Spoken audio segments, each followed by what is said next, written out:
Welcome to the Trading Sliders Podcast. Here we go, episode number 40 of the Trading Sliders Podcast. How's everybody doing out there? I'm Bobby Puckett. Here with me in studio, kind of. Yeah. As we are on the road, but we're hanging out together. Kurt the Flash Minute. What's going on, Flash? What's up, man? No, not much. A long race weekend. Oh, yeah. Yeah, it's I've been gone for 10 days on the road. Yeah, you had a long race week. Yeah, here, there, everywhere. I'm ready to get home and get some sleep. I know that. Yeah. But you guys hear background noises. We brought you guys on podcasts from every different type of location. Now we are at a rest stop, the Welcome Center, on our way home. But we've got some obligations this afternoon, so we decided we're going to pull over and go ahead and do it because that's what we do best. Yeah. Each and every week we're going to bring you a show. So this week's guest is Brandon Kinzer out of Allen, Kentucky. Caught up with Kinzer, it seems like about a month ago now, but it was a few weeks ago. Late model racer, turned modified racer, turned late model racer again. We sat down with him at the racetrack, and Brandon Kinzer has a great insight on a lot of things dirt racing because he's been involved in it for a long, long time. Yeah. We say this each and every week, but we appreciate you guys first and foremost. Our numbers are growing each and every week. We've had people reaching out to us, telling us that they love the show. Even had a couple people say they wasn't a fan of it, and we're okay with that too. Yeah. But we really appreciate the word of mouth. You guys telling everybody about us, and we go over our sponsors each and every week, and we say this, and we truly mean it. You know, without these guys, we can't get up and down the road and do what we do. So please, if you need any type of their work that they're offering, consider them. Diesel Boys LLC, Brandon Hooker and the boys over at Diesel Boys. They do all type of diesel automotive work, truck repair, truck deletes, anything diesel motors, they can take care of you, so reach out to them. Kentucky Clutch and Performance, our deep dive, they're presented by Chris and the guys at Kentucky Clutch and Performance. They can do any type of automotive clutch repair that you need.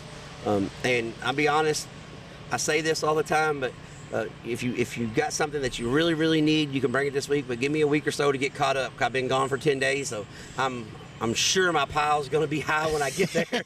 But the guys they got a Bobby pile. Yeah, got a pile of a bunch of stuff broke.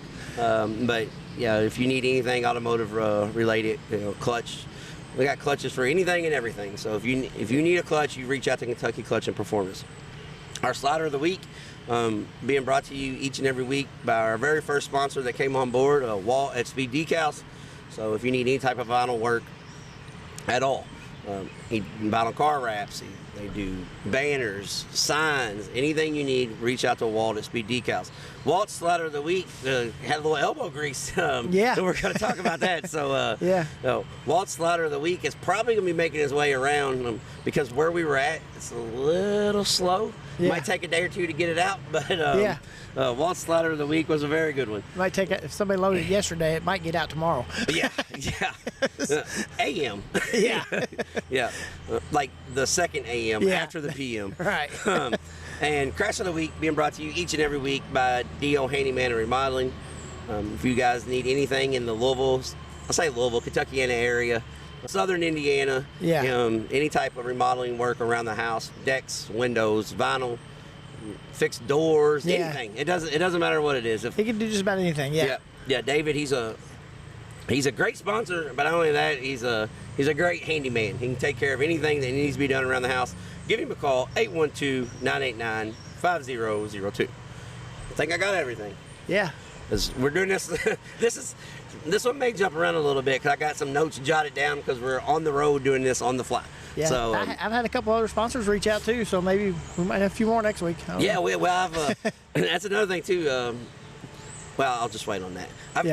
I've got us one too, Flash, but I need to know the ins and outs. I don't want to release the information and they not be ready for it. Exactly. Because we got a major thing in the works. So, that honestly, I probably should have been done 2 weeks ago, but I've kind of been gone. Yeah. So that's just the way that's worked.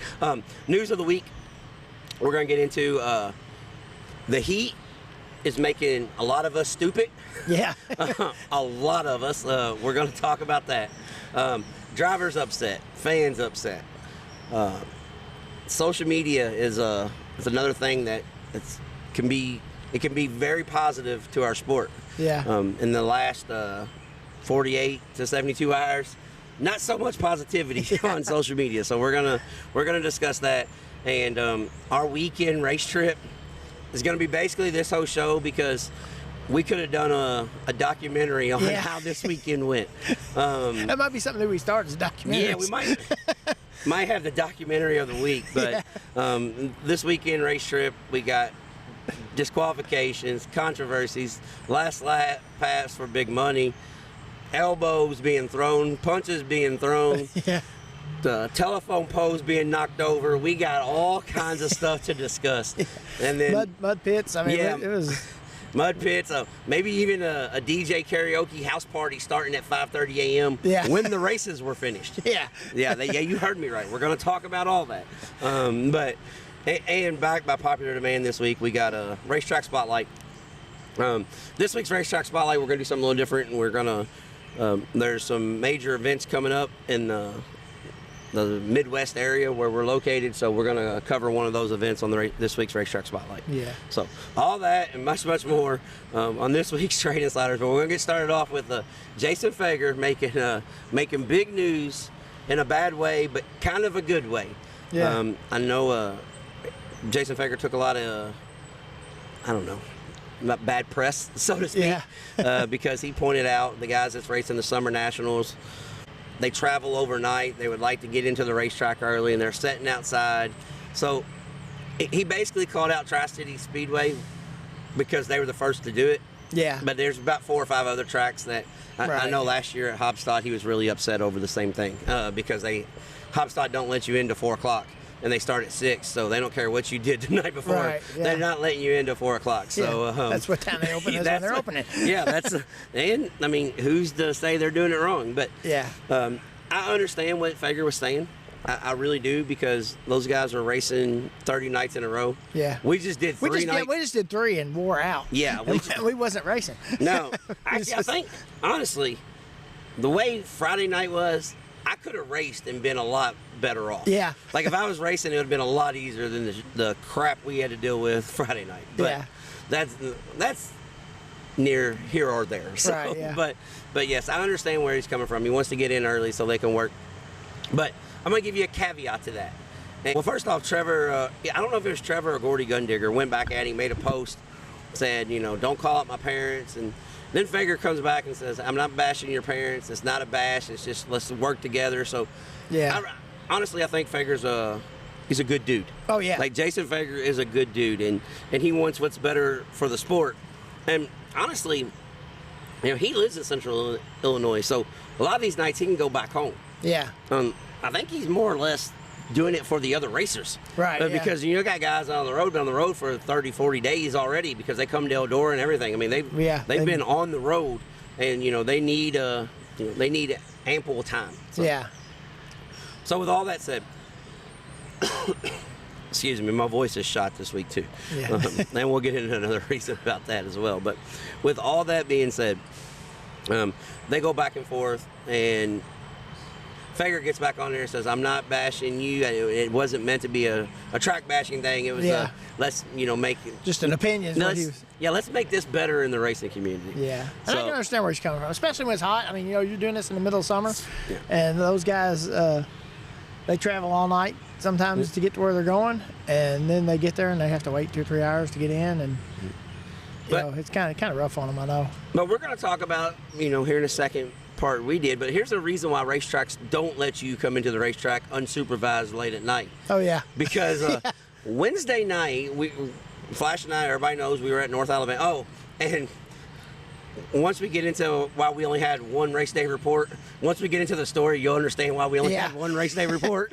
But for everybody, because I actually had like 10 people said, "What's the race day report for this week?" Yeah. Or for today? And I messaged one of them back, said, "You just have to be here to see it to believe it." Yeah. So, with that being said, so North Alabama Speedway, we were there, and they had the gates open for people that were traveling overnight. They had cars from 25 states. Yeah. All the way from Minnesota, down South Florida, Oklahoma. Yeah. They had guys from everywhere, which we're going to talk about. It was a great event. Could it been a little timely more mattered? Yes, but it was a great event. But a guy comes in late, dark. It's very dark where we're at. There's like 2 lights, but we're in the hillside. It's a beautiful setting, big lake out front. But a gentleman pulls in. They only had roughly 3,007 inches of rain. Yeah. No, but seriously, they had 4 inches of rain as he was pulling in.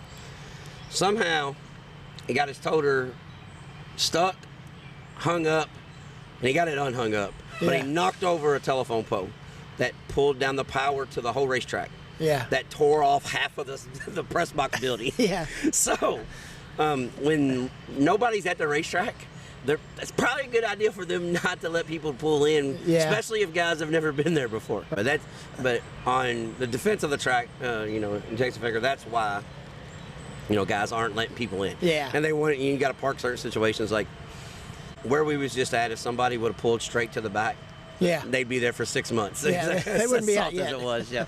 So, but that being said, we all understand and appreciate Jason Figure's complaint / suggestion / improvement, but you got to understand the racetrack's point of view too. They if they just let anybody in, let it be a free for all, it's going to be bad. There'll be guys out there hot lapping. Yeah, well, yeah, it's something else we're going to cover. Yeah. Oh yeah, I forgot about that. All right, our race trip. Well, the race trip where Flash met up with me. Yeah. This race trip's been going on for nonstop. Yeah. But this week, we was at North Alabama for the Cumberland Plateau Open Wheel Modified Series. $2,000 to win, $5,000 to win A-Main. And then the Tri-State Modified Series, $10,000 to win. Yeah. Before we tell you how the whole weekend went, that B-Mod A-Main was top 5 race of the year that I've seen in person. Maybe even race of the year that I've seen in person. Yeah. Maybe. I had to go back and think because it's been a long year already. I'd have to go back and think. But it was a good race. It was a good race, yes. Yeah. Especially all things considered. Yeah. So I'm gonna start by saying the shit show this weekend that we come across. It should have never happened, but it turned out better than it should have. Yeah. And the racetrack, North Alabama, then everybody there, Crystal and her husband, they decided we are having this event. Come hell or actually, her exact words was, "Come hell or high water, we're having it." Yeah. And they had high water, and it was hot as hell. Yeah. So they got the event in. Yeah. I will give her that. Yeah. I got to the racetrack Thursday morning early. And we're not saying it's a shit show because of them. It's just because of all the events that happened. Oh, no. Yeah. She's the one that told me it was a shit show. Yeah. I was giving her props. And she said, no, it was a shit show. I said, well, okay, well. But, so I got there early Thursday morning, and traffic is backed up to the road. It's probably a 3/4 of a mile drive back to the racetrack. Traffic's backed up to the road. I'm thinking, damn, I knew we were going to have close to 100 modifieds, but we like trailers sitting everywhere. I'm thinking they must have a slew of cars. So I go around and I go mud bogging to get around that. I think my dumb ass should have stayed on the road because it was soft. But I get up there, and what do I meet? I meet the electric company. Yeah. Because, they provided electricity. Yeah. That was needed, for sure. But the electric company was pulling out, and I didn't know at the time, but that whole incident we just talked about, somebody pulling in, knocked down one telephone pole, tore down all the power line off the side of the press box. Yeah. Oh, that this is one of the racetracks where the press box and the concession stand is all one building. Yeah. So we had no power on the property whatsoever. Telephone was tore down. Electric company comes and they're going to reset a new telephone pole. They take the telephone pole wires off Flash. It does the rubber band effect, and it rips the other telephone pole down on the other side of the pits. Oh, yeah. So when we got there, there's wires everywhere. Like the LG&E commercial, don't cross down power lines. Shit was everywhere. So it took them roughly 8 hours to get the power back on. So we were the gates were supposed to open at noon. Gates opened at 5:30ish. Yeah, something like that. But this whole time it didn't matter what time the gates were opening, because the whole time the people at the racetrack are blading, grading, making laps, scraping the pits. They literally scraped a foot of mud off the pits where the rain came in. So they got half of the pits where you could park everybody. So, well, most of everybody. Guys started pulling in parking.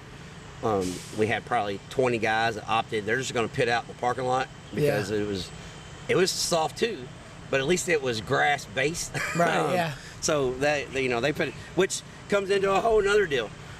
When you've got over 100 race cars, and you got guys running, 2 divisions, back to back. We don't need somebody parked 3/4 of a mile from the racetrack to help with lineups, right? Just on our end, but that's not even an issue yet. We're not even getting into that part yet. Yeah. But so the racetrack did a phenomenal job. Most racetracks that I've been to look for a reason to get out of it. Let me rephrase that, because that sounds like guys don't want to race. Yeah.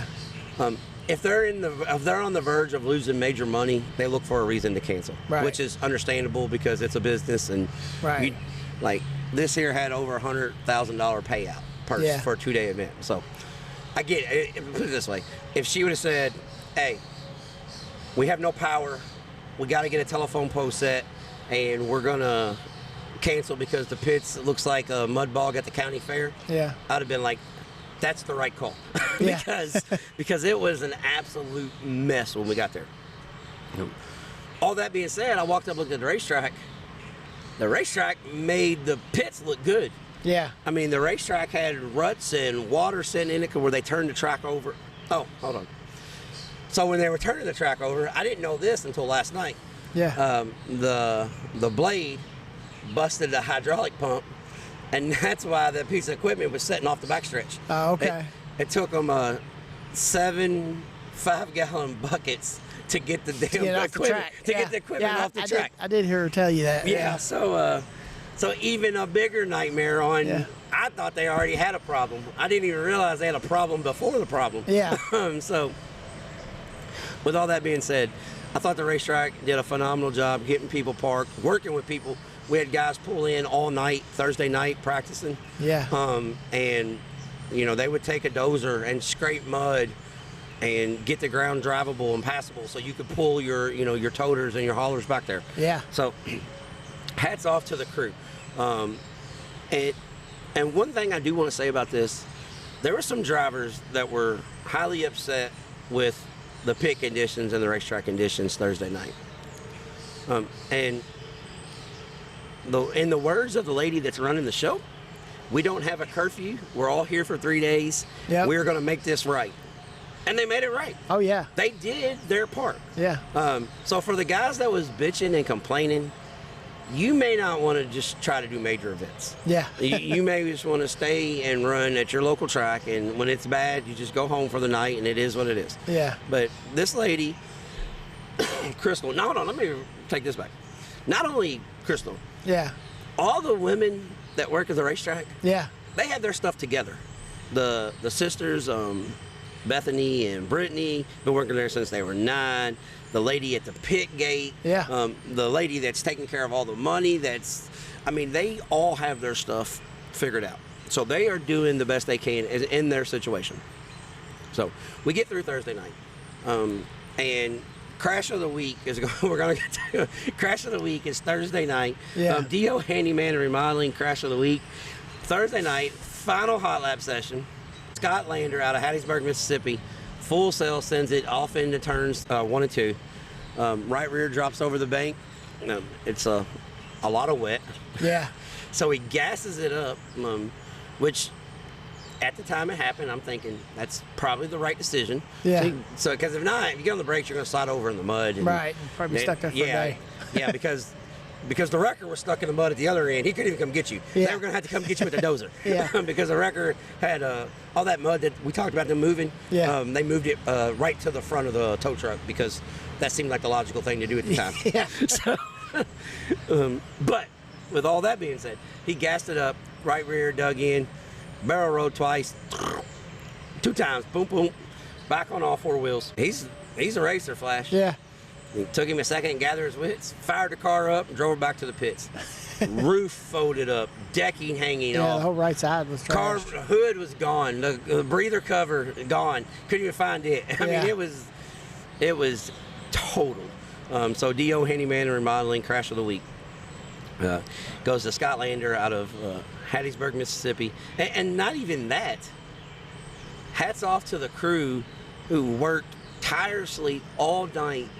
Yeah. And when I say all night, we didn't leave till 3:30 in the morning because they didn't start hot laps till 11. Right. Because we spent 16 hours getting people on the property. Yeah. But he worked all night in a 100+ degree temperature, and not only got his car ready, was competitive and had a shot at winning 2 of the events. So hats off to those guys. So that was how we ended Thursday night. Had some drivers upset. That just is what it is. Right. We get it. Yeah. So we get there Friday, and this is where Friday is the day that never ended. Well, Thursday night too was pretty cool because we forgot to mention that if you qualified Thursday night, it was $1,000 to be fast qualifier for the night in the A mods and the B mods. So I mean the track, you had a hot lap session, and the fastest car in hot laps got $1,000 to help pay for your weekend, which is pretty cool. I thought that was really cool. And they did a bunch of contingency awards and all kinds of stuff. Yeah. But they did a lot of stuff that a lot of racetracks don't do, and a lot of racetracks we need to think about trying to do. Yeah. Because there was some stuff that was really neat. I haven't seen that in a long time. Yeah, I haven't seen that either. Especially some of the stuff they were giving away. Yeah. It's pretty awesome. So Friday we get there, and we know it's going to be a long day. We got to qualify over 100 race cars. We got a hot lap over 100 race cars. We got to run qualifying heat races. We get all that. But we knew going down that we were running our series that we've always done. Yeah. We knew, and when I say we, me, Kurt, and Matt knew that we were going to help tech the B mods. All is well. But we do all the tech anyways. Right. They got to drive to the same trailer. We've got that. What I didn't know that I was going to be made honorary race director for the weekend. Yeah. I had no idea that. Yeah. And whoever thought that was a good idea is really crazy. Yeah. As we'll find out. So I had no idea that was going to happen. And it probably may never happen again either. Yeah. But with that being said, so we have our drivers meeting, and I'm going to go over our stuff like we always do at our drivers meeting, because we let everybody know how everything works behind the scenes on this show. So I go over our stuff like we're going to do. Then I get 4,000 questions about the B-mod procedures and the B-mod payout and the B-mod this. The B-mod rules. The B-mod, the B-mod rules, the tire rule. Which we got handed to about 12 minutes before we start teching them. As tech was essentially happening, they handed Flash and I the rules. Yeah. So, which, no big deal. We can go with that. It's pretty simple. It's black and white. I mean, there wasn't but 10 or 12 things that had to be, really looked at. It wasn't there was major. There was only 10 different combinations of tires, rear suspension, shocks, engine, and weight rule that you had to know. That was it. So it wasn't bad at all. That was easy peasy, as the kids say. Yeah. So I have a guy at the drivers meeting absolutely pissed off over a spring rubber rule that I knew nothing about. Yeah. For the B mods. And I knew absolute nothing about. And then he proceeds to tell me that I'm wrong about the tire grooving rule in the A mods. Yeah. I do know about that. Yeah. So I do know about that. So I can talk to him on that. So I talked to him. Well, I'm wrong and he's right. And, okay, well, you're still going to be wrong. Yeah. So however you want to do it, that's not how it works. So he was okay with that. But then he proceeds to tell every driver at the drivers meeting, we got preliminary nights tonight. We're racing for no money. As we got a spill right here at the table. Water everywhere. So he says, we're racing for no money. This is bullshit. Yeah. And by this time, I've done been in 100-degree weather for 8 hours. Yeah. I've done lost 3 pounds from sweat. We've done been at this driver's meeting for 25 minutes that Yeah. normally takes 3 minutes. Yeah. And this is issue number 1 that I caused. I said, or you can be appreciative that you're racing for $10,000 and go get your car ready and take your groove tires off or load it up.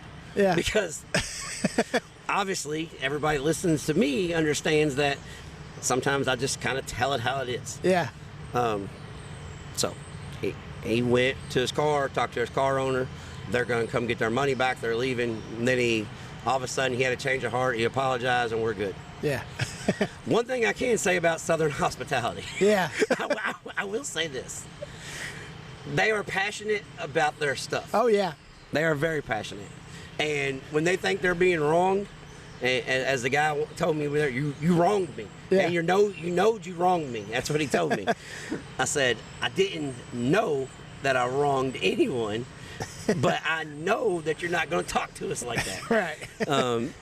They do come back and apologize when they Yeah. think about it. So that's one thing that's pretty cool. Yeah. So we got through the first driver's meeting. Guys head away. Just because, I don't know, maybe shits and giggles or what, they decide, oh, hold on a second. Because for some reason, me looking at the rules in the minute and a half that we had to prepare for them, Right. realized that there was a controversy over a 4-link car Yeah. in the whole minute and a half. Yeah. So we brought everybody back up and wanted to make sure everybody's on the same page.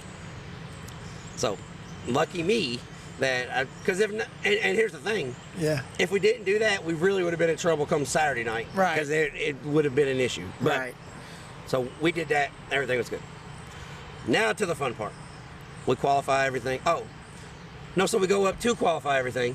And remember the telephone pole that I told you got tore down? Yeah.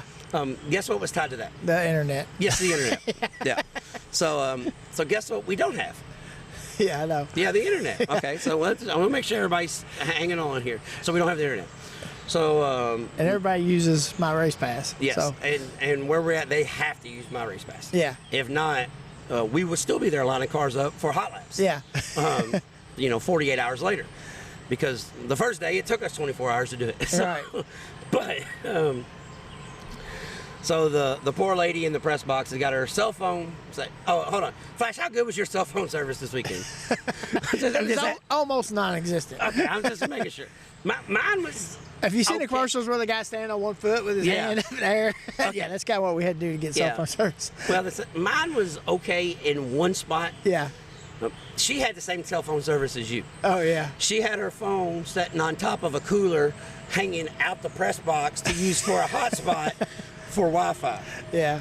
I know it sounds made up, but it is not. It's just the way it was. And she was making the best of a bad situation. Yeah. Guess what else becomes a problem, though, Flash? What's that? When half of the guys bring their own transponders. Oh, yeah. And then you got to try to So figure you got to load them in. The first hot lap session went on the racetrack, and we've got to know who's on the track, because in hot laps, we're paying $1,000 quick time. Yeah. Guess who the top 3 guys was on top of the board? Missing Data. Yeah, missing data. Missing Data was laying down some killer laps. Yeah, missing data was fast a bunch of times Yeah. this week. So Missing Data was laying down some laps. So guess what that means, Flash? We don't know who we got to give this to. Yeah. So she's hand scoring hot laps now Yeah. with 100 cars. So we'll get all that worked out. Time for our qualifying races. A mods, no problem, smooth as a whistle. Everything was perfect. Everything was great. Good time Yeah. in the heat races. Yeah. We'll go A mods first. We'll go Cumberland Plateau Open Modified Series first. First night feature, $2,000 to win, $200 to start. Great race for the lead. Lucas Lee gets around Josh Harris, about 6 laps to go. Yeah. Coming to the checker, Lucas Lee wins the race, Josh Harris second, Hunter Breland third, and David Clark rounding out your top 4. And this is where the snowball that, took off rolling, made it all the way to the North Pole and back. So Lucas Lee is in the first qualifying race for the B mods. Our first qualifying preliminary feature. Yeah, right after the A mod. for the Yeah. Cumberland Plateau. Just yeah. so everybody's in the same. Yeah. So he pulls up. Kurt and Matt are teching. I'm getting the rundown so we can get the pay stuff taken care of. One good thing about this track, they got your pay ready. Yeah. They're gonna get it. They might even hand it to you in victory lane. Yeah. Like they have your pay ready. Yeah. So we're getting paperwork done. I get a call from race officials, as in Kurt and Matt. For some reason, they make the call, which is the correct call. Lucas Lee had on the wrong tires, and it wasn't deliberate, but it's still the rules, black and white, and it's simple. Yeah. You got 4 tire choices. And if we went by Lucas Lee's version, we would have had 6 because he had 2 wrong tires on. Yeah. But that's not how it goes. We have 4 tire choices. Yeah. So Lucas gets disqualified. But the caveat to this is Lucas don't know he's disqualified. He's in the car pulling on for the A mod feature, or for the B mod feature. Yeah. Lucas's dad knows he's disqualified, and shout out to Lucas Lee's dad because he took it like a champ, looked at the rules, said we're wrong. Yeah. So be it. So it is what it is at that point. So we thought we put out one fire. Yeah. Thought. So Josh Harris won the race, Hunter Brilliant second, David Clark third. Go on to the B mod qualifiers. Fortunately for this, we were there for tech because they've got exclusive tech because these races pay $10,000 to win. Right. Something happens on the racetrack. I don't know who hit who. I don't know who didn't make the race, who made the. I don't know any of this. What we know is. But here's the thing, though, too. Bobby, he's calling the races for the Cumberland Plateau. Then he's running from the grandstand back down to help us tech. And then back up there. So he's kind of in between all night long running back and forth just so people know what's going on. Yeah. So. Why he didn't see what happened. Yeah, I did not see what happened. Right. But, you know, as we established earlier, I'm race director for the weekend. Right. So I got to know every answer to every question. Yeah. Some of the questions, I didn't even understand the questions. But by the time they answered it and asked it in a circle, they answered their own question. Yeah. But, so I get down there. We got 3 cars pulling to tech because top 3 comes to tech. One of those guys that made it to tech was the guy that won the A mod race. Yeah. Lucas Lee. He pulls to tech. Because he won the B mod race. Because he won the B mod race. He's having a great night. Yeah. But he was having a good night. So we informed him what happened. He's irate, mad, because he thought he read the rules. He read the rules for the B mods for tire rule and thought it was just, so. In his defense, he just ran 2 races in 100-degree heat back to back too. Yeah, and his son's car was there. They're working all day. Yeah. So there's no miscellaneous, just a bad deal. Yeah. So he's pissed. Obviously he's mad because as what one of the crew members may have said, we robbed them of $2,000. Something. Yeah. We didn't rob anything. Yeah. We just quite did frankly tech. we read the rules, did the tech. Yeah. But that's nor here or there. Right. While that's going on, my buddy Austin Seats, I don't really know him. Yeah. We've become pretty good friends after the weekend. I've almost kind of had to be his bodyguard. Yeah. B, I don't even know what happened Friday night. Yeah. But I do know there was about 35 guys that was going to beat what happened out of him. I do know that. Yeah. I know that for a fact. We don't know how many he was going to take, but we know how many they were going to use. Yeah, all of them. So I do know that. This was the biggest cluster in the tech line. We had guys fighting on the right. So no punches were being thrown yet. Yeah. So we had guys fighting from here. The guys that ran second and third they were arguing because of, like I said, my buddy Austin is taking a bad night. We're not really buddies, but we are now. Yeah. We're gonna have family cookout together. Yeah. So the guy in third place is ready to kill him. Yeah. The guy that's on the wrecker, his crew's really ready to kill him. Yeah. So I don't know what went on, but I do know the bunch out of Tennessee was going to put knots on the bunch out of Illinois' head. Yeah. I do know that. Because, quite frankly, they towed them, and they had stuff in their hands that could put knots on your head. So that's how we'll say that. Yeah. So we're trying to de-escalate that situation. we're de-escalating that situation. While that situation is de-escalating, Lucas Lee and his crew have, I guess they fed off the energy of everybody wanting to fight. I guess they fed off that energy, or I guess they was just like, it's so hot, I was going to take that $2,000 and put a pull up tomorrow. Yeah. I don't know what the answer was, but I do know, now they wanted to kick my ass, which is fine. I've had my ass whooped before. Yeah. As I proceeded to tell them to. I've also whooped some asses before, so we can do it either way. But no, all jokes aside, it was okay. Then we got a security guy. I don't know his name, but he comes over and he's got a bullhorn. A bullhorn. Yeah. Like Mouth of the South Jimmy Hart. Yeah. Brr, brr. Everybody step away from the cars. I'm like, don't worry about stepping away from the cars. Won't you get these 25 son of a bitches off of me? Yeah. But all is well. So we de-escalate that.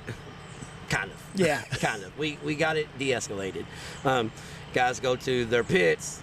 You know, the guys that got disqualified tell us what they think of us and our series. And come to find out, it had a change of heart the next day. Yeah. So that's just Yeah.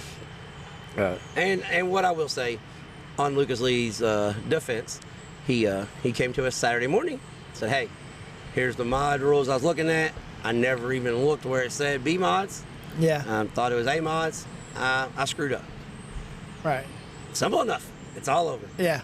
But evidently, with my tone of voice and my sports drome-ish, I don't know if it's the sports drome came out of me. Yeah. I don't know. The South End came out of me. The Edgewood. I don't know what came out of me. But the next day at the drivers' meeting, everybody was pretty damn polite. Yeah. Except for one guy that had a question about pay. But everybody was pretty polite. They had a change of heart. Yeah. You guys know me. I'm no badass. I don't know if everybody got around, and I don't know if it was because we disqualified somebody. We told people that they were leaving. I don't know what it was. Yeah. But my race director day 2 was a lot easier than day 1. Yeah. It was until the end. But, yeah. So that next day, we get into Saturday night. Everything Saturday went off without a hitch. We were at the racetrack till 5 a.m. Oh, hold on a second. No, let me back up. So remember how we was talking about the whole racetrack having a whole bunch of problems? Yeah. Well, they got 2 pack trucks, Flash, and they had an after party. Yeah. Which there's a lot of partying going on. There was some pre-partying before the party, during the party, and then they had an after party. Yeah. There was a bunch of guys that been sweating all day and must have thought ice cold Busch Lights was the way to get rehydrated. Yeah. So we had a slew of guys down in the corner that was a little inebriated, intoxicated. Yeah. Now the racetrack's got 1 pack truck. Yeah. Because one of them got in the pack truck and decided to cut donuts, jump a ramp off the track, and bust a transmission. Yeah. So I feel for the racetrack that had to pay $30,000 to get a telephone pole set, had to come up with a new pack truck, that had to rent a grader, that had to rent equipment. Yeah, they had to rent a big tractor. Rent a tractor to come in and fix the stuff that Mother Nature tore up. Yeah. And not only that, we got a jackass tearing up property. Yeah. So there was that. So we get to Saturday. Saturday goes off without a hitch. The racetrack did a phenomenal job working around the clock to get the racetrack in racing shape. Racetrack was perfect Saturday. You couldn't ask for a better racetrack. No. A-mods go off. Also, one thing we need to tell them too, they had a problem with water running across the racetrack. Well, they went out Saturday morning, or Friday morning, and dug a probably about a 8-foot deep hole. And put a sump pump in. And put something in there. I don't know what they put in it, but they fixed it, whatever it was. Well, what they did, they dug a hole. The race director, see, I got an inside scoop on this, Flash. I can let you know on this one. Right. All right. So they dug a hole, put a piece of plywood on top of the water. Yeah. And put rocks around that, so when it comes up to the rocks, the sump pump pumped it out. Yeah, so it wasn't sitting in the mud. That's thanks to David Clark. He's the one told him. Yeah, and thanks to David Clark for being my security. Yeah. Yeah. If you need somebody to if you're in the Tazewell, Tennessee area and you're looking for a security guard, Yeah. David Clark is a phenomenal security guard. Goldberg. Yeah, Goldberg. Well, not Whoopi. Yeah, I was gonna say somebody told David Clark at the driver's meeting, said, "Hey, you look like Goldberg." And David Clark goes, and everybody's listened to the show knows David's on the show before. He goes, "Oh, does that mean Whoopi or Bill?" It's like, yeah, David, you're far from Whoopi Goldberg. You're like almost the exact opposite. But that was just me, you know. Yeah. So Saturday, everything is smooth as can be for the situation that was dealt. A-mods go out. We run our $5,000 to win race. Lucas Lee wins on correct tires. Yeah. Josh Harris runs second. Adam Ogle runs third. Ogle had a terrible weekend, broke his lift arm, tore his car up. Yeah. Kel at CFR Racing did an amazing job helping every racer there. He had a parts truck. He took 3 race cars back to his shop to work on them. Built Adam Ogle and some of our guys lift arms and brackets. So hats off to the Tri-State Modified Series. You know, their race director / owner / car builder. Yeah. Does it all. Wears more hats than I do. Yeah. He did a hell of a job helping every driver there. But that's how that went. And the B-Mod race comes, and this here is we're gonna go with the Speed Decals Slider of the Week. Yeah. Even though my adopted family member Austin Seeds doesn't think it played out the way it should have. Right. But you know, but we're cool people now, so I explained to him how it kind of went. Yeah. And honestly, for as much stuff that happened, Right. they probably was involved in 90% of the on-track stuff. Right. Yeah. And I didn't see the first part, but it wasn't all his fault. Yeah. I'll say that. They handled it pretty well. Yeah. Pretty well. Yeah. Yeah, they did. A lot better than I would have when I was 19 years old. Yeah. I know that. His head is on his shoulders. Yep. But so it's 40 lap A main, $10,000 to win. Do walkout songs like the Dome at Gateway. Yeah. Everything. It's a cool deal. It's actually really. Yeah, really it was good. cool event. Yeah, it really was. And luckily they got to do that because we had weather in there, and that's another thing. Yeah. We still had weather in the area every single day, all day long. Yeah. So that could have hit us anytime. Anytime. Yeah. Yeah. I think it actually, I don't think a tornado hit, but they had strong enough winds it blew cars off the road within 3 miles of the racetrack. Yeah. So that's just, I forgot to even mention that because everything else that was going on. So the B-Mod race, it's a 40 lap, $10,000 win. They're starting 26 cars, I think, or 28. Yeah. It started 26, I think. Yeah. Started plenty. Yeah. They had a wreck on the backstretch on the first lap, took out 6 or 8 of them. Yeah. I hate it for those guys. It was just a racing incident.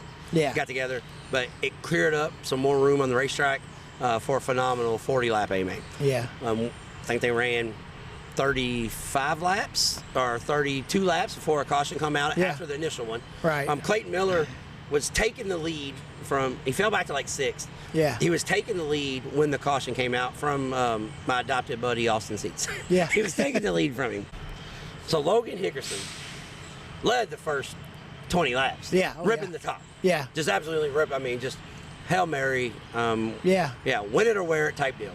Throwing them over shoulder, we're going racing. If we jump off this turn 1, we'll just land at the drag strip type thing. Yeah. It's just what he was doing. So, Sheets gets by him. Clayton Miller runs up, going to take the lead, caution comes out. So we have a 6-lap dash. It was 6 laps, I believe. I think it was, 6 or 7 lap dash, shootout. Side by side for the lead. Sheets, Dickerson, Miller turned underneath, almost 3 wide, 1 lap. 2 to go.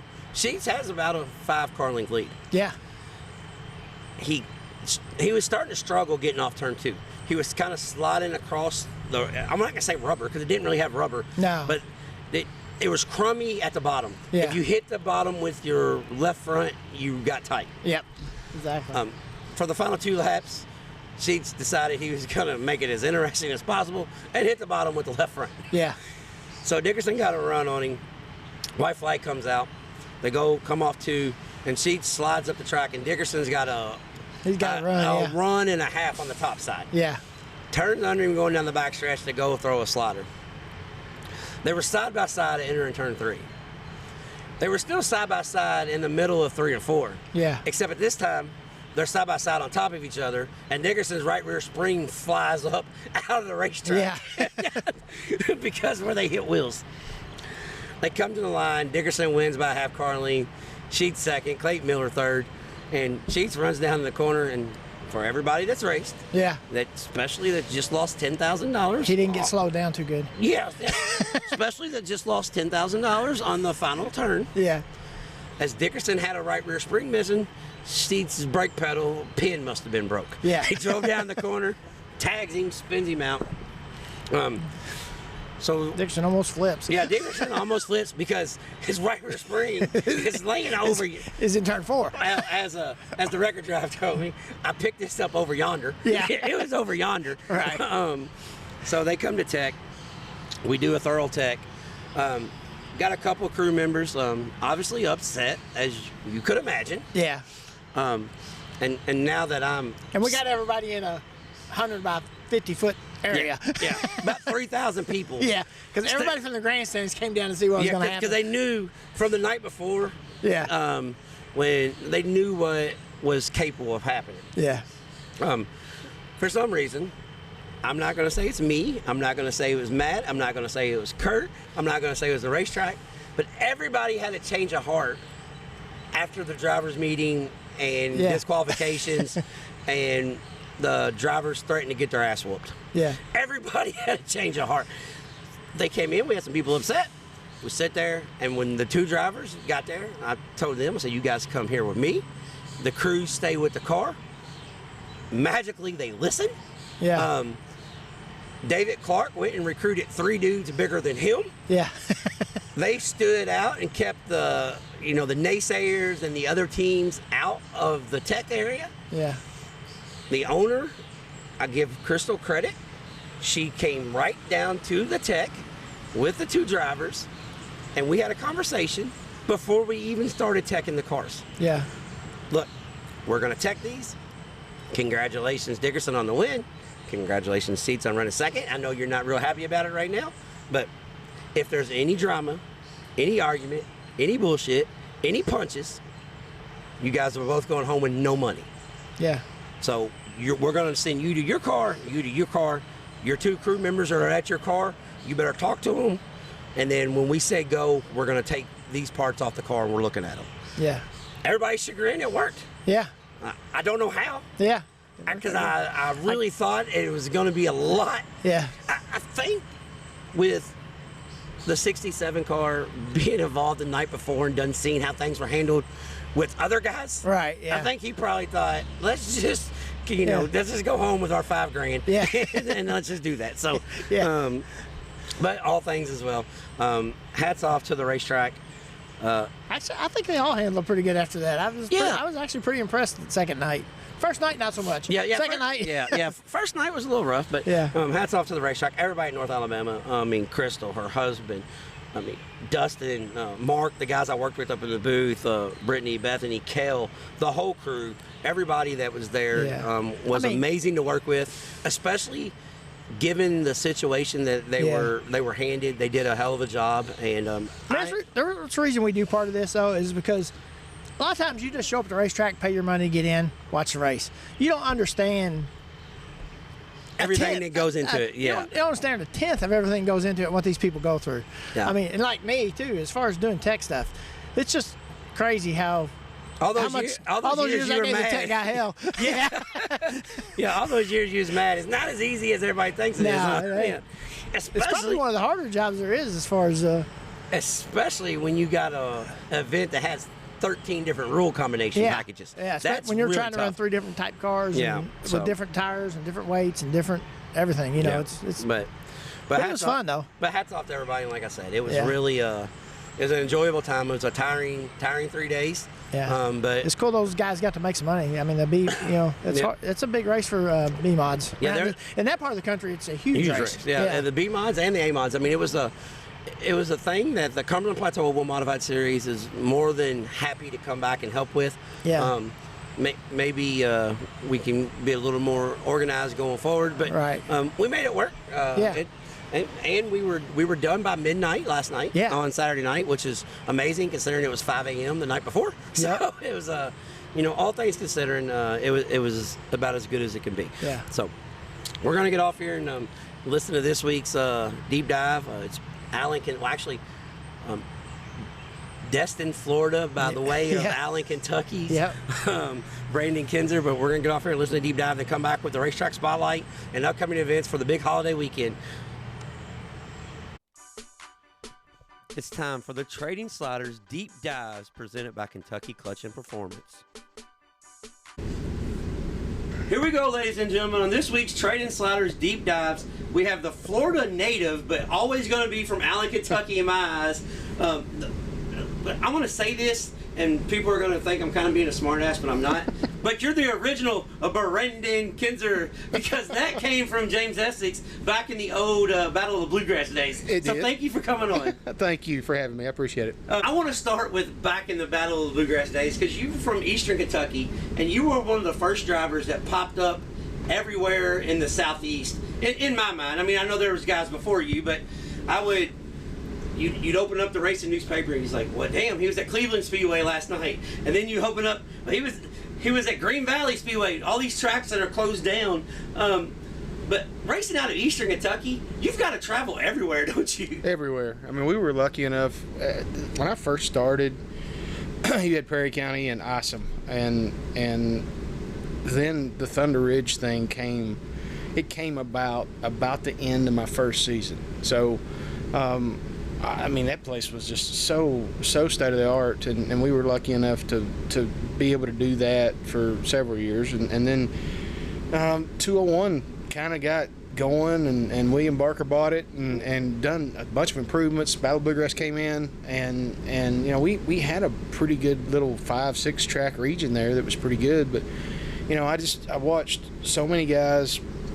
I wanted to do good at Eldora. That was somewhere that I put an emphasis on, and there you had to, and I noticed guys that were good at Florence. I suck at Florence. I don't know why. I like going there. But I've never been good there. Well, that's kind of crazy too, because you're like some guys get put into a category. You were always a big slick track guy. Yeah, you know what I'm saying? I suck at Florence. I mean, and I would go there and run good once, and I'd go straight back with exactly the same thing I had, and I couldn't make the race. And I'm like, I mean, what am I doing wrong? It was just one of those deals. But I saw the guys at Florence. Back in those days, you had Troy Green and Lanigan and a lot of those guys that they went good at Eldora. It was like Jerry Rice dominated Eldora. Yeah. So I thought, well, maybe there's some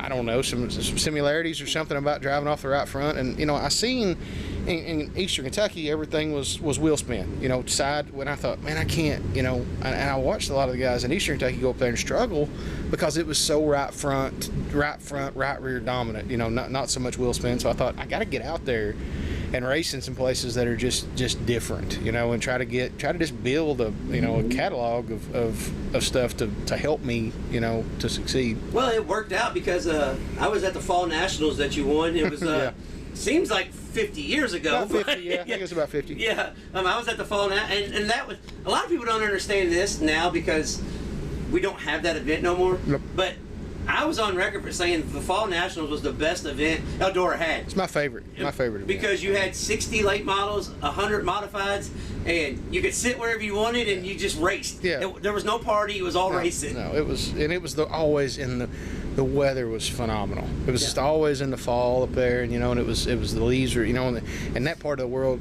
was always a little more progressed in the fall. Yeah. It's colder already, and that day that we won was Earl's last race, so we built a pretty good relationship with him because I went up there and raced every time that they opened the gates. I mean, forever. And so I had a special. I haven't told many people about this, but I had a special moment with him that day because he was, when we took pictures and got paid and all that stuff. And I looked down there, and he's sitting on the wall like at Victory Lane, right where the stage is, and he's just sitting there by himself. And I thought, man, this is weird. There's nobody left there. Yeah. Me and him. There's people picking up trash, and I thought, man, I'm going to ease down there. And so I sit down there. I went down there and sit with him a minute.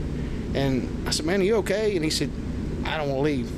You know, and it was just so. I mean, it's emotional for me. You know? I mean, he built the. Oh, it's unreal. I mean, what his vision for dirt racing, and we can kind of segue into this, but his vision for dirt racing, I don't think he. I mean, he dreamed big, but I don't know if he ever imagined it being what it is today on TV, on Flow, on Dirt Vision. You can watch any race from anywhere in the country. I don't think Earl even Earl himself, who dreamed big, I don't think he even envisioned what it was going to be. You know, he let. It's funny that you said that, though. He let our little local Channel 5 radio or TV station there in Eastern Kentucky. He used to let them show those races, and I couldn't believe it. You know, I mean, back before any of that, you know, they would show them. We could listen to them on the radio, and then they would show them on Mondays. It was just something they did at Thunder Ridge every week. But they just called and asked one day if they could do this, and obviously he thought, well, it's not going to affect really anybody that, you know, because it's a local, you know, and so they did that for years, and it was really cool and it was during the heyday, you know, they're getting 300 cars, you know, so it was interesting. But no, I don't think that, you know, I mean, I just, you know, when I come from the era of, and you mentioned Cole Falloway earlier, but I mean, I was having this conversation with him the other day, and I was like, man, I remember you had to wait till Monday or Tuesday to find out who won. You know, your buddies had to come back. And dates me here bad, but it's like, you know, your racing papers is how we knew. You know, you look at where this came from, and you know, and what it's become and evolved into is just really amazing. Well, you've seen the progress because you rate. What you've been doing this 30 years? 31. Okay, 31st. and I knew it was right around there. I'm no statistician, but I'm pretty. I know a little bit, but so you've raced at probably 50 racetracks that are no longer with us. I would say 5 or 6 series that's no longer with us. So you've seen the progression to, you know, where it started out struggling, it went heyday, the economy crashed, everything struggled, and then now everybody talks about how healthy the sport is. The sport's more popular than it ever is, but I don't know exactly how healthy it is. I don't think it's healthy. I mean, I in my opinion, you know, I think it's gotten so expensive, and it's gotten to a place to where, you know, when I grew up, you had the local, you know, you had teams, obviously, Billy, Scott, you know, Francis. Homes in your area? Yeah. I mean, there was, you know, there was teams, but there was a lot of guys that own garages, gas stations that could go, you know, that could come out there and have a good car, good motor. Now there's no. I mean, you can't race with these guys that are racing 150 times a year. You can't. I mean, you can't do it. You can't. Nobody. There's not going to be an underdog at this point, especially, you know, in these series they're just letting one tire. And I'm a dual tire guy. I just think it makes, you know, you go back to Lucas Series when they allowed American Racer and Hoosiers. You know, you go to Midwest, you got guys winning races that normally would not have won races. You know, and you put different rubber compounds down. I think that changes a lot of things. And you know what Bernheisel did up there with that speed week. Yeah. I mean, that's you know, it's going out on a limb right now. You know, and I mean, and it worked. They had some good weather. It would have been really good. Yeah. So, well, you know what I thought was really cool about that was they had the coat, the color coded tires. Yeah. So fans in the stands could, you know, even the least knowledgeable fan could be like, okay, I know this guy's doing this. You know, so I thought that was cool as hell. It was. I agree. But I mean, it's, you know. And I'm not going to sit here and tell you that I can tell you how to fix it. I mean, the aero stuff's out of control. The car, I can't get my car in the trailer. Yeah. You know, I mean, when you start having to unbolt crap to load, I mean, we went too far. You know, I mean, these lips and curls here. I mean, we just don't. I mean, you know, I mean, we need a group of folks if we want this to be, you know, sustainable for years to come. It's got to change some. I mean, it don't have to change a ton, but it's got to change 20 or 30% to get new interests, you know, because I mean, there's just no. If you want 40 or 50 touring guys, you know, and you want, if that's what you want, then, you know, they're probably going the right direction. But, you know, I don't know where it begins and ends. I talked to John Gill not too long ago, and his biggest thing was, he said that the cars aren't as out of control as everybody thinks they are. It's the shocks. The shocks is what's out because the cars are more hooked up now. They're in the track instead of on top of the track. And that's what when you build too good a shock and too good a tires are too good. I mean, I'm sitting here telling you that last night I made 30 laps, and I turned my car and put it on the floor. Turned my car, put it on the floor. Whenever you do that, there's no racing. I mean, the racing, the component of racing is done, and like, you know, I mean, my car feels like it's stuck to the world, and we're on hard tires. I mean, like this car with a 362 in it is faster than the late models I ran 5 years ago, 6 years ago. So, I mean, we're on hard tires and with a 362 cubic inch engine, and like Owenby broke the super late model track record last night. I mean, it can't happen. I mean, you know, we're just going, you know, if we want the racing to be good, the tires need to be junk. I mean, they need to wear out like they, you know, used to. I mean, and I know, I mean, you're never going to make everybody happy. That's the big thing. And I'm an old guy, and probably maybe you don't need to listen to me. I don't know, but I mean, I see the lip on the nose. Like you could cut that lip off the nose, and you would lose. I don't know what percentage of aero push you would lose, but I'm not that smart, but it would be a lot. I can tell you that. I mean, it would absolutely change the way we can get around each other. You know, I mean, we can't get around each other right now. I mean, you just can't. Well, that's what I said because people, I know you're good. People always bitching about track prep, no matter where you go. They're not doing enough. They're doing too much. They're doing it. And my theory's always been, they're doing the same thing they've always done. They're putting 75,000 gallons of water on it. They're turning it over. They're rolling it in. It's the cars that's the issue. It's not the promoters. I think there is guys that don't try, but for the most part, if you pull in Eldora, they're doing the same thing they've done for 20 years. Mm-hmm. I mean, is the racing as good as it once was? No, it's not. Because they're going to. I mean, Davenport's going like up there the other day. He's going. He's going.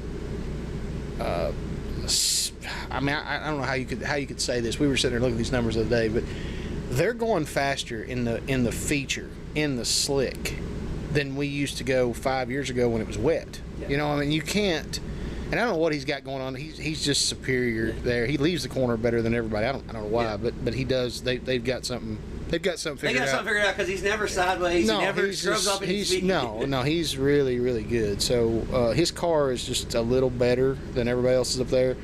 But they're still, and I think even these guys that are winning, if you ask them and they were honest, some of us race car drivers aren't, but if you ask them when they were honest, they would tell you, if we slowed down a second, the racing would be better. I mean, there's no doubt. I mean, I don't think there's any,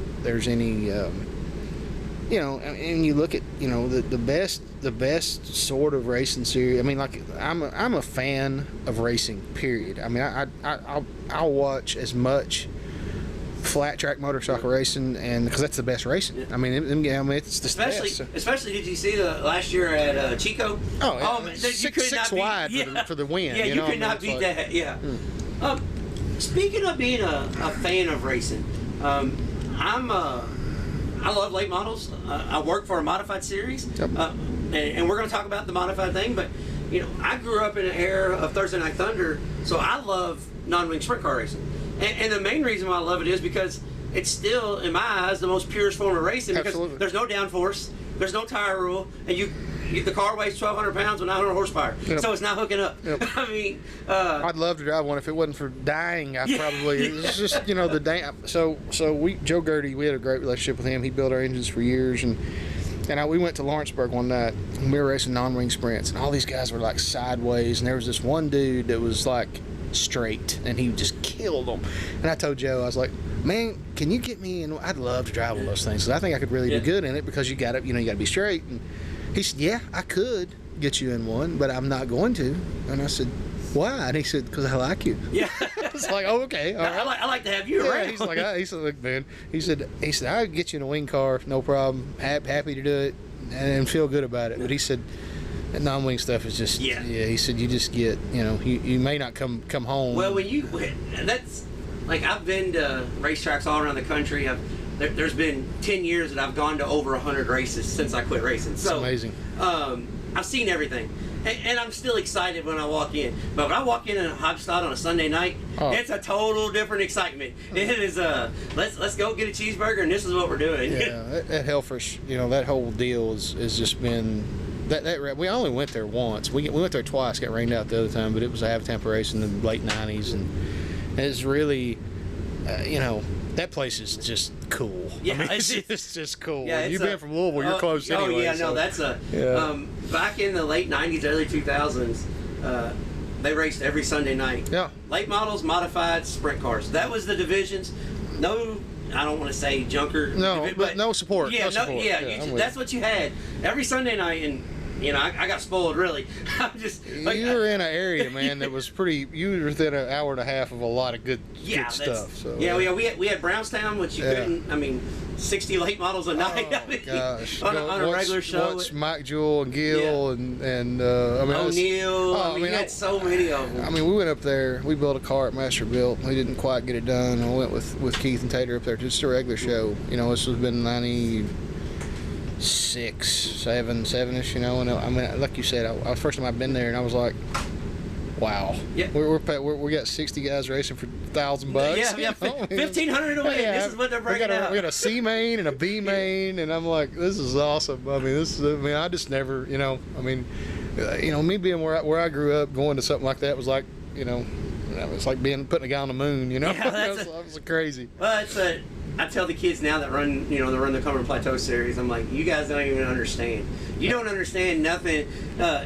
Okay, we got 25 cars tonight. Good deal. That was in the C main when I was racing. That's right. Yeah, it used to be super. That's what and I feel like I grew up in a great time, but I grew up in a bad time too, because it was. And some of these guys like some of the guys I raced with that were just animals. I mean, they're animals, and we had this conversation today. I was like, there's 4 or 5 guys that I raced with that you couldn't keep equipment under them because they were just so aggressive and I'm like, gosh, if they'd come along right now, they would have killed it. I mean, it's amazing. I may piss some people off by saying this, but if Dwayne Hummel raced now, and then, instead of when he did, Bobby Pierce and Ricky Thornton Jr. would have somebody to fight with every night. I've always said this about the Davey Allison and Jeff Gordon. I was like, listen, Jeff Gordon, he was fabulous. Yeah. But if Davey Allison would have lived, Jeff Gordon's career would not have been as prolific as what it was. I mean, it was just and Dwayne were good friends, and it was just a horrendous deal because I mean we raced the Southern All-Star stuff together and traveled around a lot together. My dad helped him some, and we exchanged information and stuff, and just that's a tough situation. Yeah, that was a lot of guys, especially the newer late model fans, the kids that I call them flow babies. Yeah. The ones that know late model racing because of flow and dirt vision. Yeah. They don't understand the guys like Dwayne Hummel, Clint Smith, the guys that you guys had to race with every week. Even Shane Clayton. Oh, yeah. I mean, Clayton now, kids still know the name, but they don't know Shane Clayton. No. They don't know Marshall Green. They know the car builders. Yeah, exactly. more than the racers. Yeah, and I mean, and I grew up, and I watched these kids run people over, and I'm not blasting kids. Don't get me wrong. Everybody, I was the same kid. I was gonna say, I've seen you run over people too. But I'm gonna say this: when I started, I was so lucky to have Freddie Smith, Skip Art, Billy Moyer, all these people that I raced with.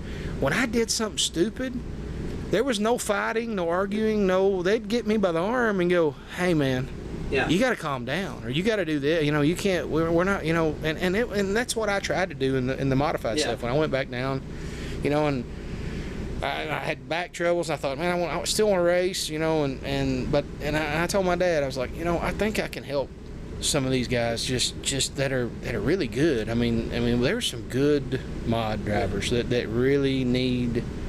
There's opportunities for some guys that are coming, I think, and that's the new crop. You got to drive the hell out of the car. I mean, that's the thing. I went back to that deal and I thought, well, it'll be easier, and then it was slower, but it wasn't easier. Yeah, you got to run wide open. No, I mean, you still got to be like an animal, and I'm like, I'm not an animal. I mean, I wasn't an animal in my 20s, you know. So I mean, it's just, you know, it's definitely harder. Well, you say that, but you won 2 series championships. Well, so I mean, but you know, I think a lot of that's experience. Yeah, a lot of it's experience, and you know, it's funny because I followed some of them guys around, 20 laps and 25 lap race, and you just I know what's coming, you know, especially with getting traffic, you know, and they don't. I mean, they're just going for it. They're just going. I mean, and they go. Everybody now goes 100% of the time. When you can't just, there's no riding, there's no taking care of your equipment. You don't have to. No, you just put new equipment on. And they just wreck crap and put it back on there and go again. You know, and I'm like, man, this is expensive. Yeah. You know, that's what I'm thinking all the time. Is I know what it costs, and you know.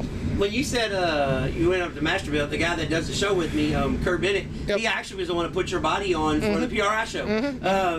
Clear outside. Yeah, that's cool. Yeah, the Lexington body for the PRI show. Yeah, he was talking about that a few days ago, and I was like, well, I got Brandon coming on. He's like, really? I was like, well, kind of. It's in the works. I said, he lives in Florida, and I live in Louisville, and we're going to meet up in Atlanta, Georgia. Yeah. That's usually how that's how these things go. Yeah, a lot of times. I mean, it's always a logistical battle. It seems like no matter what. I have been. I think I spent about 10 out of the last 40 some days at home. So we've been business-wise. My dad's health's not good, and grandfather's health's not good. So we spent a bunch of time in different places, and it's just been a challenge. It's been a challenging summer for sure. Well, hopefully it gets better. Yes. Before we get off here, because we're running short on time for drivers meeting and everything, but I know there's a lot of guys that help you. But one thing near and dear to your heart, and you promote this everywhere you go. It's every series you compete with. The Will Kinzer, I call it the Racing for Autism Challenge, but I don't know, because that's how when I do my qualifying. Yeah. But the foundation, tell me about it. Let's draw some awareness to it and try to get it out there for people. Well, if you're in the dirt world and you don't know what it is, well, that's a problem number one. But yeah, it's been out there a while. Yeah. So but maybe I don't get out enough either. Yeah. But yeah, it's my son was diagnosed with autism at age 2, so he is 20 now. I don't know how that's possible, but he is, and we raise funds to help. It's 100%. We don't keep any money, no administrative fees, none of that stuff. We give all of it to individuals, families. We've done service dogs for kids. We've just done different things over the years, taken on different projects. Will goes to Westonwood Ranch. It's on the car now. He goes to there, and he's in Freeport, Florida, where we live, and it is a day school for individuals with disabilities. It ranges from about 12 years old through old. Oh yeah. So it's a day school now. They are gonna expand it into a 44-bed residential facility eventually. Nice. So that's something as my wife and I have gotten older, we have had to look at,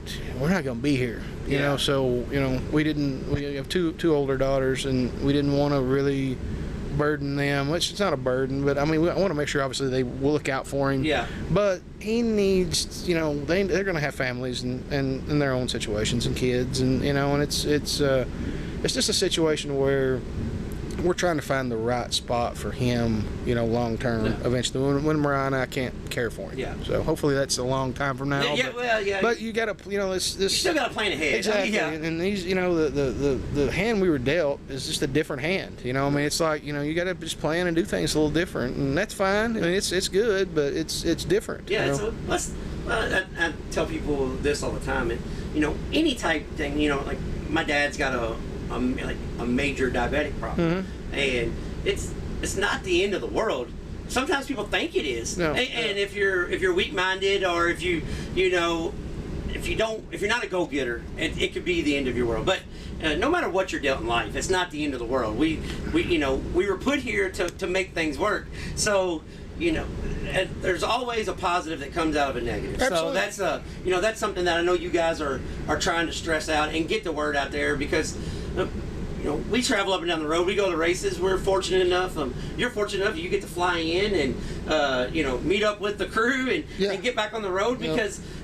But at the same token, we still got to get something out of this. We got to make it meaningful for everybody involved. And I think that's why I'm still doing it. I mean, there's I think God puts us in places for a reason, and I never like I've don't race as much as I used to, but I mean, if we go to 25 racetracks, 23 of the 25, I'll talk to a parent, a grandparent, a child. It never fails that somebody makes that connection. You know what I mean? Yeah. So, and you know, here last time we met a family here last time that they went to the beach. I've been in contact with them this week, but they went to the beach this weekend, and you know, and a child with autism. You know, and it's like, you know, they asked me for advice or where to point. Hey, what about this? What about that? And you know, we've kind of been there and done that. So it's you know, we try to be a resource for a lot of people in the racing community, and well, the positive thing is you're in a position to be able to help people. Sure.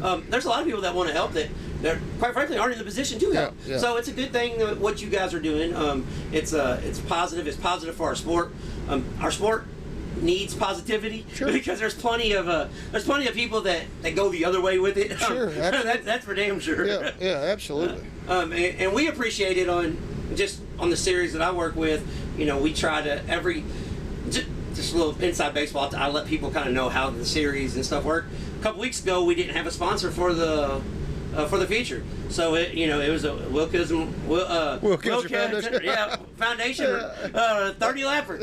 So it was a Will Kinzer Foundation 30 the night when we were at Mountain View Raceway. So it's just the way it is sometimes. But we want to bring awareness out, and I know you guys do too. You've been able to do this for 31 years. Traveling up and down the road. I know you can't thank everybody that's helped you over the years, because if you did that, this will be a 4-hour show. We'd miss the driver's meeting. We'd miss everything that was going on. We got 4 whole minutes here. Well, I can get all of them. You in 4 can get minutes, them all. right? Well, you're gonna give your best shot, because here's your opportunity. Oh, my grandfather and dad have made this thing go for, you know, the entire time. Really, I mean, we've done some things, had some great help over the years, but you know, those guys and Jimmy Cabril's been with me forever. I mean, he's been with me since 24 years, 25 years, you know, and me and him and Donnie, that's what we were talking about. We were trying to pick tires here a couple weeks ago, and I told him, I said, boys, we got 120 years experience. Surely to God we can figure this out. Yeah, let's get one of the 4 right. Yeah, that's right. But, I mean, family, my mom, sister, you know, obviously my wife and kids have, you know, sacrificed a ton. You know, I mean, they just, you know, but I mean, it's, you know, family, and you know, this is a family organization for us, and we've had great groups. Buddy Jamie Mosley with Jailbreaker Chips helps us a lot, and we talk every day, and you know, that's always a good thing. And Westonwood Ranch, like I said earlier, with, you know, the school in Florida, and Quality Oil and Gas, just all my family's companies and stuff, and Dave Sharpley does our seats, and Ultra Shield, and we got B&B engines, and I mean, we just, you know, we have such a great group of people that, you know, a lot of them I've worked with for you know, years and years and years. So just really lucky. Well, we're not going to call you ode. You can, that's okay. But as 2 fat guys sitting here in the air conditioning because there's 1,000 degrees that's outside. Right, at least. I'm not gonna call him old, but he's raced at 40 or 50 tracks that's not with us no more. Yeah. He's raced with series that's come and gone. Hell, he even raced with a series that went away and then came back again. So that's but as people that's followed along forever, he's the original Brandon. So we'll go Brandon Kinzer, Allen, Kentucky. Thank you, sir. All right, thank you for having me, man. Here we go, Flash. That was Brandon Kinzer out of Allen, Kentucky. Late model racer turned modified racer, back in the late model world. One thing that I really like about Brandon Kinzer is he was a kid that has always had a great opportunity because of his family. Yeah. And his family put him in good opportunity, and he talked about being fortunate enough to be in those opportunities, and you know, he's always had his head on straight. He's never been a kid that was like, hey, I can do this. And I say kid because we're all the same age, but still, right. You know, he's been in a position where racing has been something that they could always do. They didn't have to worry about doing it. Right. So, you know, a lot of times when people are in that position, they can let it go to their head and be ungrateful, and Brandon Kinzer is none of that. Yeah. He's a guy that truly loves the sport, loves where things are going. Well, let me rephrase that. he loves the sport and loves what the opportunities that are there, but totally understands why the sport's in the position that it is. And as he's gotten older, and he talked about his son Will and the Wilkins Autism Foundation awareness program that they have, and they're opening up a home to help kids that progress into their adulthood to live with autism. Yeah.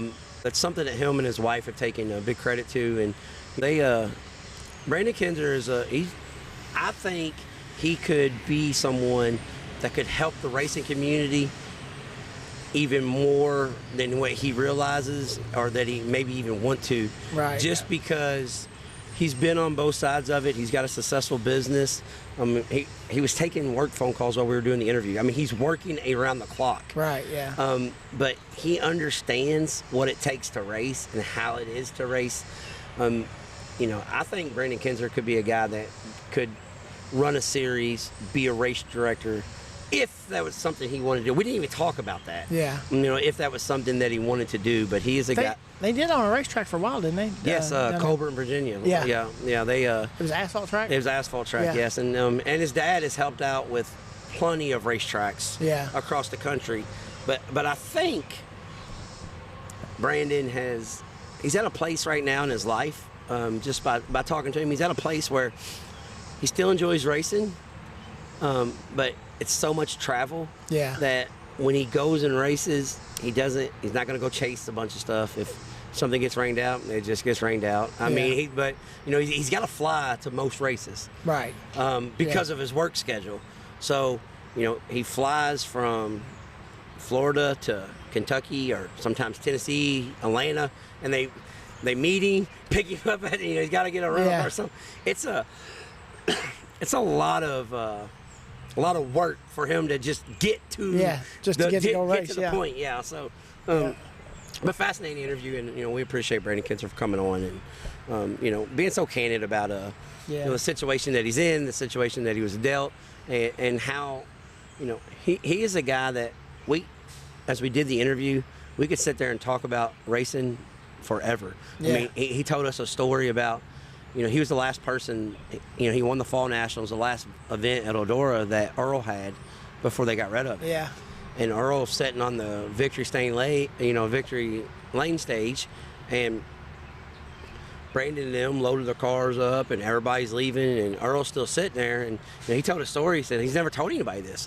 And he went down and he talked to Earl and said, "Hey, man," you know, and Earl's like, "I just don't want to leave."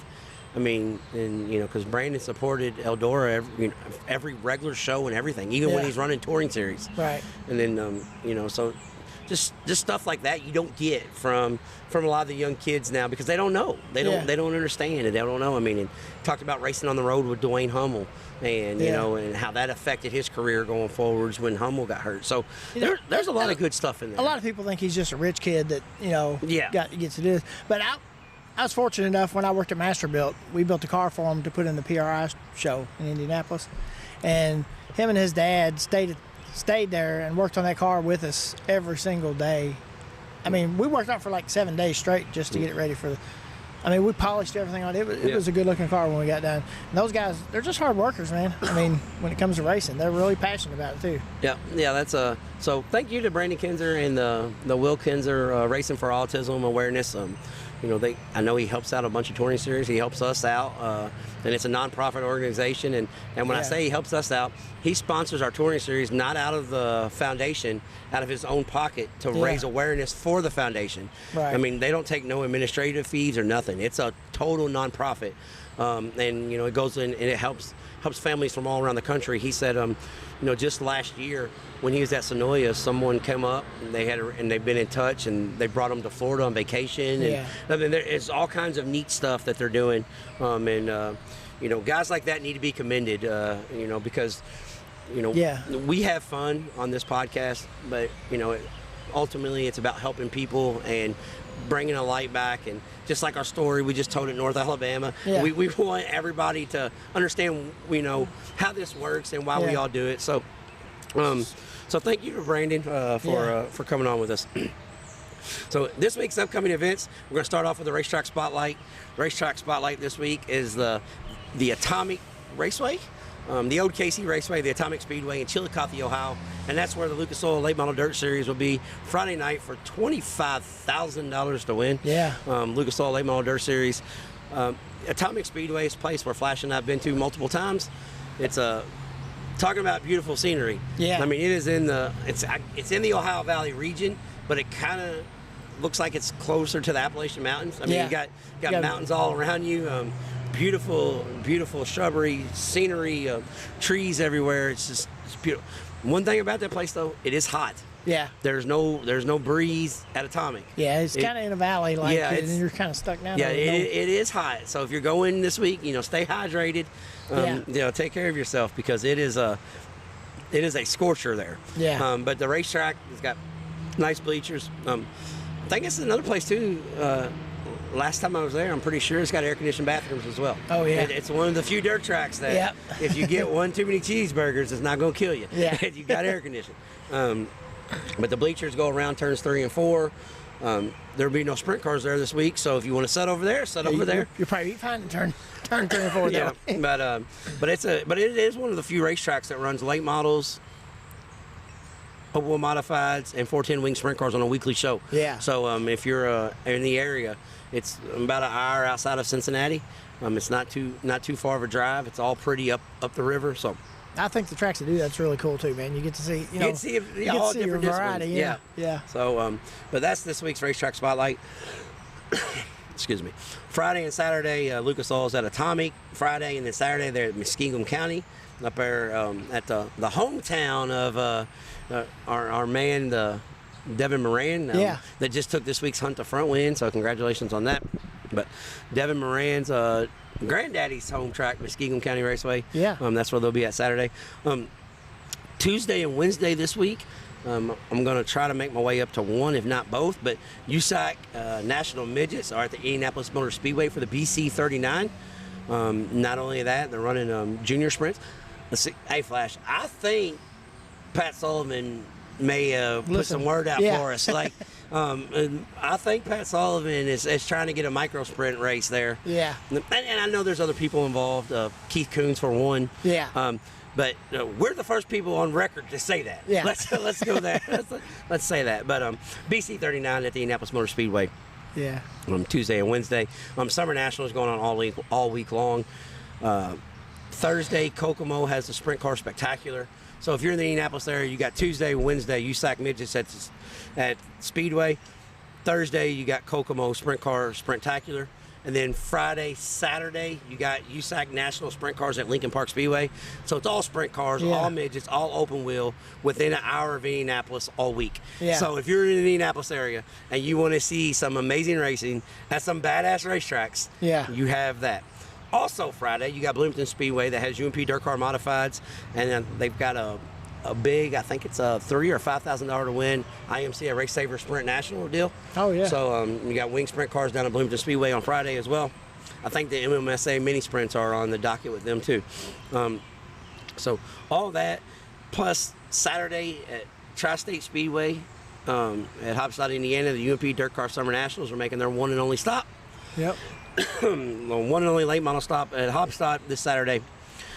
And then the big modified race coming up from Saturday night at Lawrenceburg Speedway, the 14th annual Merle Downey for the Northern All-Star Modified Series. $5,000 to win, or $5,444 to win, $444 to start.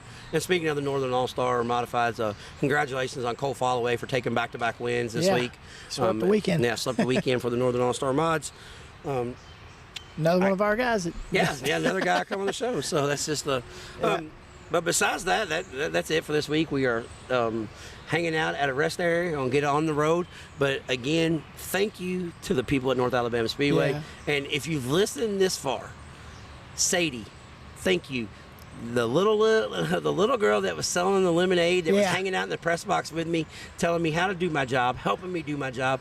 She's a little bossy, but she is a cool kid. Yeah. Thank you guys for Southern hospitality, and we really appreciate you having us in, and hopefully we can work together going forwards too. And if any of you guys are running around the track and you see the owner walk by or you see officials, let them know, man, that you appreciate them. Yes. it's a big deal. It's more than what I used to think it was. Yeah, well, that's and that's one thing that we try to preach here. I mean, And we got a lot of good compliments this weekend, and we've just started doing that type of thing. Yeah, so I mean, the guys wanted us to move down here and help them. Yeah, I don't. I'm still a rookie. I don't know nothing. Yeah. But I have been to enough races where I know what I think we need to do. Yeah. Hell, I don't know. Yeah. But besides that, you can find us on Oh yes, guys. Third week in a row, over 5,000 listens in the first few days. Yeah. So thank you again. I know you guys are telling your friends about it, but tag us, on social media.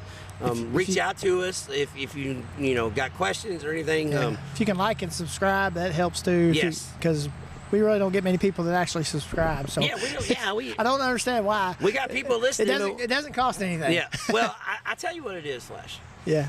I think we're consistent enough. They know it's going to be out Monday, so they don't got to subscribe. They don't got to be reminded. Right. They know. So, but we appreciate you guys for hanging out with us each and every week. Yeah. And until next time, we'll be trading sliders.